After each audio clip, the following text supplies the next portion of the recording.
one of the drills he does in the butterflies, as well as, you know, the head up. I think that's probably something that I don't do typically, is with breathing with the head up, which I'm sure makes it much more difficult. That's probably why I don't do it. This one is backstroke. We'll go right arm, left arm. It's 2 right, 2 left, and 2 full. And then I'll do it coming back, and then I'll do another drill. It's like one of my favorites. It's kind of the hardest one. It's called spin drill.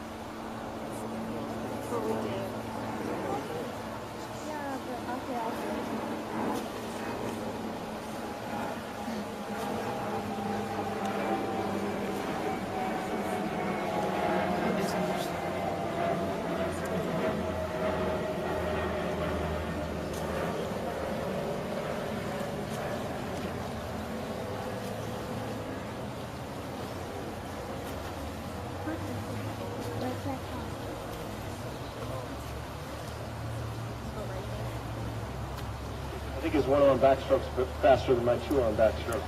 Your backstroke's faster than mine with 1 arm. This one, all right, this one is spin drill. You guys never seen it before. What you want to do is, like, you basically want to pop up. You want to spin your arms as fast as possible with not using your legs. It's going to look really weird, but it's kind of fun.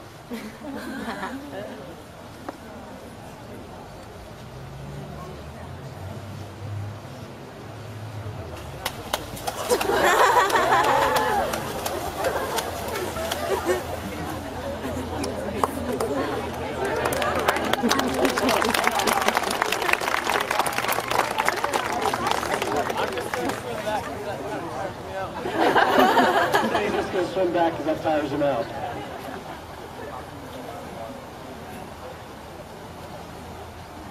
I wish I could be out of water for 2 weeks and look that smooth.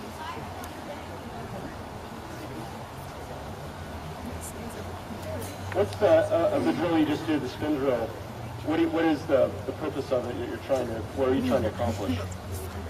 Definitely, well, it's supposed to do 2 things. It's supposed to do rotation, like fast rotation, and also just to get your arms moving fast. Like, there's a lot of swimmers that just, it's backstroke, so they're on their back. You think it's like a real like lazy stroke, so you think it's like just easy swimming, but really when you're racing, like, it's really up tempo. So particularly in breaststroke, the biggest thing that like helped me was I wanted to get better at it. So the only way I could got better at it, like every day in practice, we don't do like 10 200s breaststroke, anything long like that. It's like really short.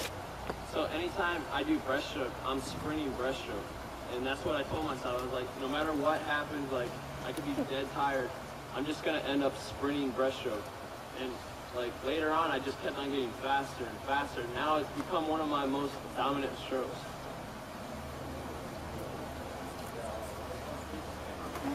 I'm going to do a breaststroke pull with a butterfly kick. It's probably one of my favorite breaststroke drills, and it's the easiest one.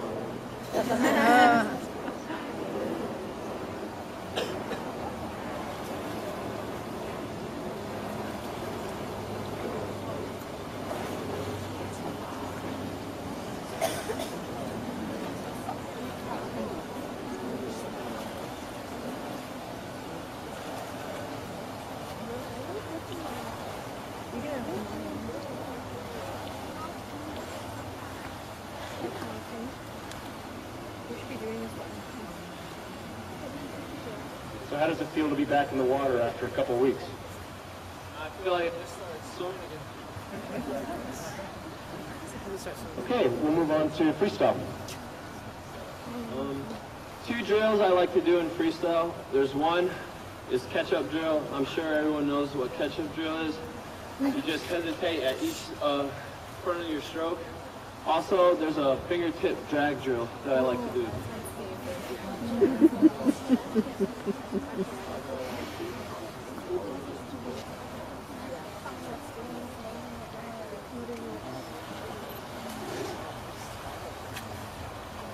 So, do you have a dinner around that?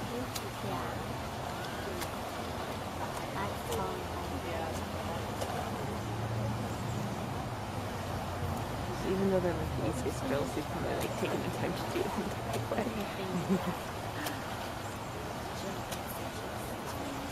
Really? There's a lot of people that should play like that. Oh, I mean they naturally do that. How much do you focus on your technique and your stroke drills during the season? You and your coach, does he coach you quite a bit on, you know, Ryan, you're pulling too far underneath your body or anything like that? Is he always watching? Yeah, like the first in season, like when everyone starts off in like August, late August.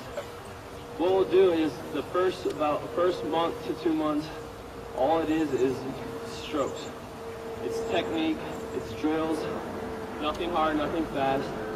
They're just working on our technique. So when we do start training, you already had like 2 months of working at it. So it should be just like natural. One of the questions I also had was the freestyle windmill stroke that people are starting to use toward the end of races. What prompted you to start using that at the end of some of your races? I picked that up from sprinters. I know a lot of sprinters do that now, just because it's quicker to get their arm moving over and pulling more water quicker. So, but I mean, distance swimmers are not going to be able to do that because there's no way any swimmer can do a straight arm stroke for about more than like 100 meters. So that's what I picked up, and we've been practicing it. I've only been doing it only for finishes, so I mean, that's where it really helps me out a lot, is that last stroke that you take, that last breath.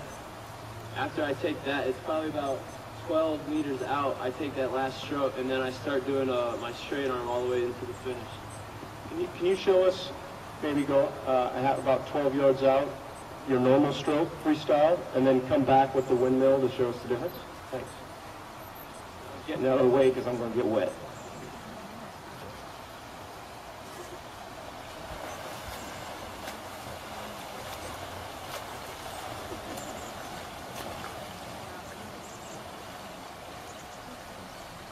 I'll do it so you can see the difference.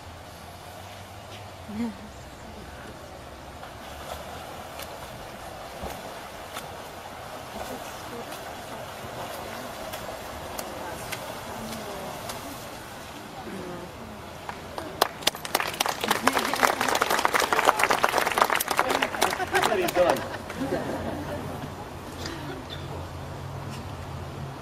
I think next session we want to talk about starts and turns. If you could show us turns and what you think about with each of the turns, and what you think the important parts of each of the turns are, for especially the individual medley, the IM. We'll start with butterfly to backstroke turn. All right, the biggest thing in turns is people think, all right, the wall's coming, so there's my chance to get my breath, there's my chance to rest on the wall.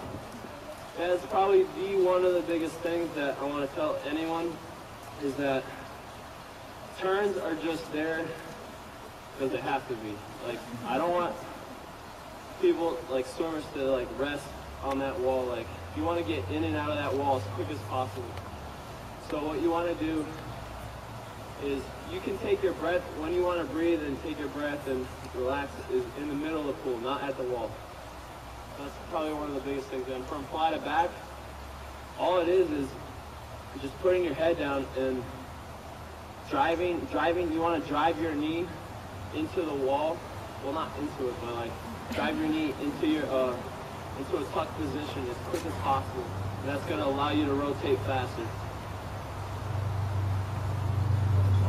Yep, please.